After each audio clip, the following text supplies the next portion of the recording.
Welcome to the discussion in Chapter 3, Part 2, Chapter 3. I love Razumihin. I love his character so much. And this is like one of my favorite chapters where Razumihin just has completely taken over. And Raskolnikov, he doesn't want it. He just is like, he doesn't want the company. He doesn't want the help. I mean, he is in depression and he has murdered someone. So, he's maybe not in the right frame of mind, but it's just so funny how he's so sullen and not thankful. And here, while he's been sleeping, while he's been ill, Razumihin has basically figured out everything that's been going on with his friend for the past 4 months. He figured out his address. He traced his steps. I think what he did was he got to his address, probably talked to Nastasya, who said, "Oh yeah, the last time, he went out, he went to the police station, which is like, this is where it gets like so ridiculous. He goes to the police station. He meets all the police officers at the police station.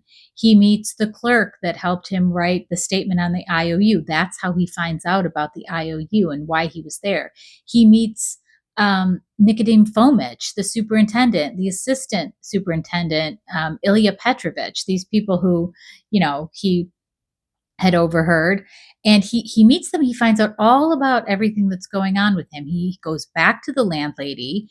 He makes this unbelievable like relationship with the landlady where she's now like feeding him every night, sending up dinners all for Raskolnikov. All is forgiven. The IOU is, no worries. They bought it. She found out, Razumihin found out that she had sold it to this debt dealer. He went, found the debt dealer, gave him, kind of like paid him off like a fraction of it, and was like, yeah, kick rocks. Here's all you're getting.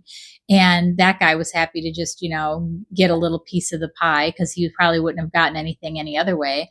And so he basically buys it back for pennies on the dollar, takes care of that, gets the landlady, who he's on a first name basis with, much to Nastasya's amusement, gets her to, say all is forgiven. And he finds out the whole relationship that Raskolnikov had with her daughter and just the backstory to literally everything, and understands from Nastasya why Raskolnikov hadn't been taking lessons and how he was in rags, and he's been there like in ridiculous fashion. He has dragged the clerk from the police station to see Razumihin while he's sick. He's laying there like unconscious in his bed, sick with fever. He's dragging in people to look at him. He's checking in on him every couple hours.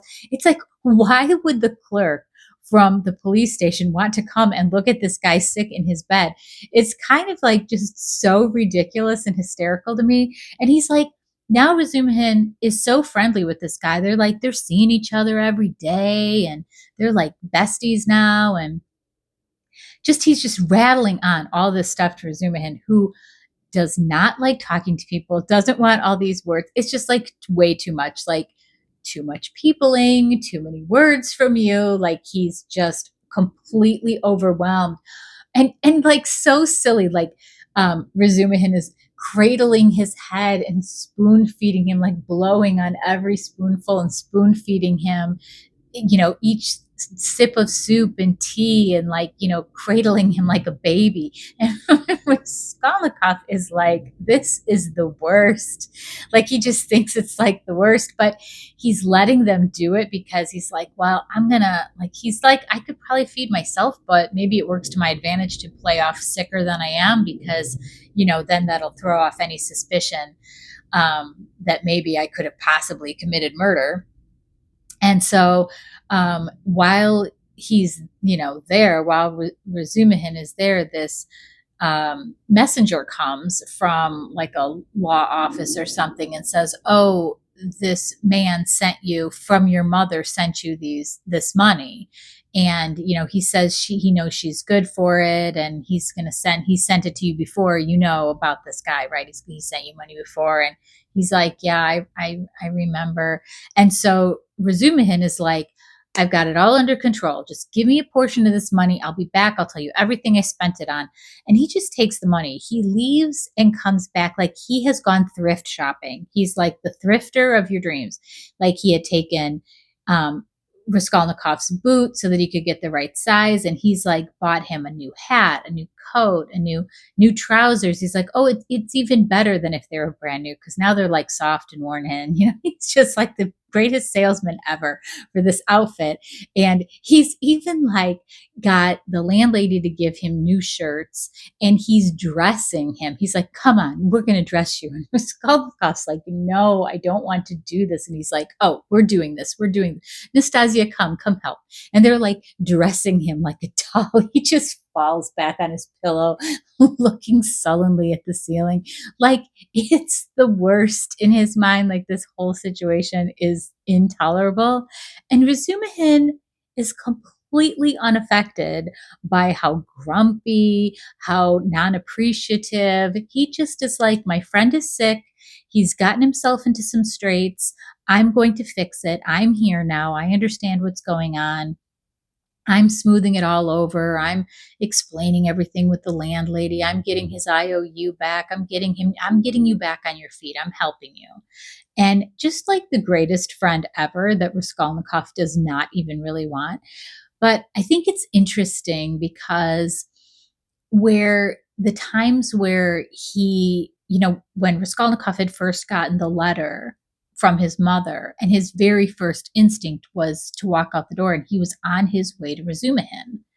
And then later on, after the police station, his very first instinct, he just ends up in front of Razumihin's building, and it's like, oh, I guess I didn't mean to set out here.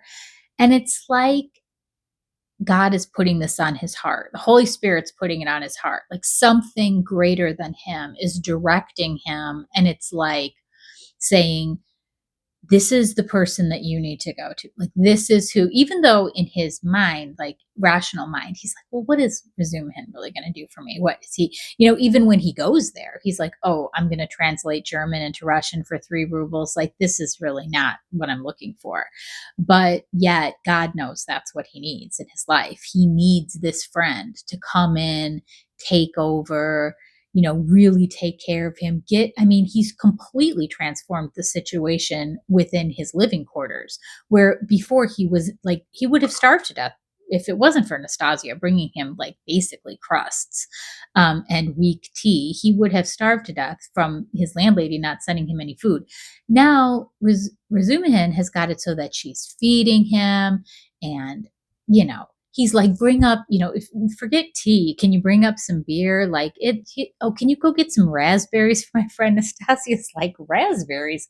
Like, what do you think this place is? Like, she is just tickled at, this is like a totally different character than what she's been dealing with Raskolnikov. And she's just like, this is like, she's so enjoying it that when he goes down to talk to the landlady, she runs out and she's like down the stairs and listening because she just wants to see like the interaction and how he just charms everyone. He's literally charmed. He's like so charmed the police officer. Like now they're friends and bringing him to see his sick friend, handling all the business. And it's just so fun. Like, it's just such a fun character that gets thrown in here amid all this, seriousness. It almost makes you forget that there was a brutal murder or two.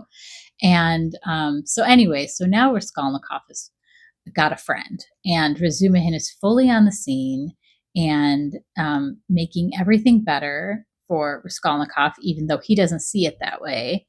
And so join me in chapter 4, where we will find out where these two go next.